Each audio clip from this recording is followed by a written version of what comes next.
All right, everyone, this is Norvellcentral coming back at you with another YouTube video. And guess what we got? We got a crystal ball prediction for a linebacker. A linebacker. That is something that Florida State hasn't really been able to say much these past couple of years.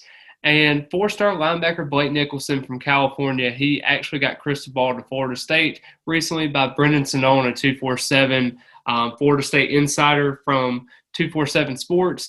And it's very important because he did officially visit Florida State on June the 17th, right before a lot of different things happened. He actually visited Oregon the weekend after.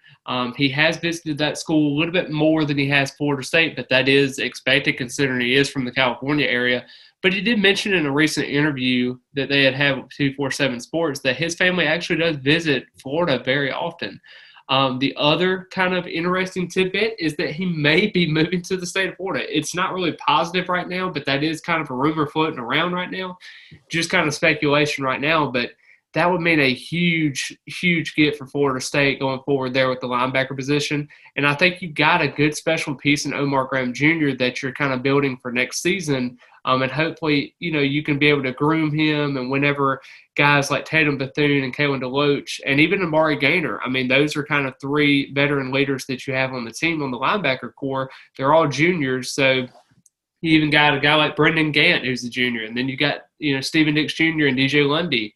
So you got pieces there, but I think you just want to continue to build your brand. So Blake Nichelson actually released his top three that included Oregon, UCLA, and Florida State. Now, Florida State and Oregon are the only two schools that he has officially visited.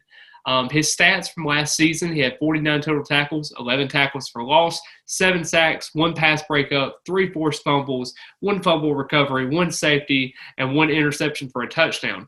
And then you also talk about his running back skills. He actually played a running back at his high school. He had 208 rushing attempts for 2,231 yards and 36 touchdowns. He also had 19 receptions for 381 yards and 7 touchdowns. It reminds me a lot of Omar Graham Jr. in terms of just being that skillful running back, because I believe Omar Graham Jr. had about 24 rushing touchdowns his senior season. So very impressive to see there. Now, Blake Nichelson is actually a 92 composite ranked linebacker, and it's something that Florida State's really, really looking forward to, because when you look at their linebacker board, it's not really much there. So it was very surprising to see that Brendan Sinone actually had made that crystal ball up for a 5 out of 10. Now, granted, that is the flip of a coin, but it does start somewhere. Florida State does need desperately to add another linebacker to this class. Now, I love DeMarco Ward. I think he can be pretty special, but the problem with him is the size. He's only 205 pounds. Now, if he gets up to that 220, 225 range, and he's a little bit more rangy, then I do think that you could see him get up to that higher 3-star. I think right now he's at an 86 composite, which happens whenever you commit to a Power 5 program, but I don't know if he's going to take that next step. He may go up to an 87 or an 88, just slightly a tick above what his expected rating is, but I do think that Florida State is really, really grateful that they actually have a crystal ball in for Blake Nichelson. Does not mean much, but he did say in his exit interview that he wanted to commit before his high school season, and he also wanted to actually visit Florida State in more of these big game environments. So that is special, that even if he does commit to Oregon and does some other things, or UCLA for that matter, and he doesn't pick Florida State, I do think that he still visits during the school year, and I think Florida State's going to be in it for the long haul. But I do like where Florida State is at compared to, the two teams, the top two teams, I think, are Oregon and Florida State. I do think Florida State sits in a good spot. But like I said, being out west, you got to worry about Oregon in this regard. But that crystal ball prediction is just kind of a new level of life going forward there with Florida State. I think they really like Blake Nichelson. They understood he was at the top of their board, kind of like Caleb Cavalli was, but he ended up committing elsewhere.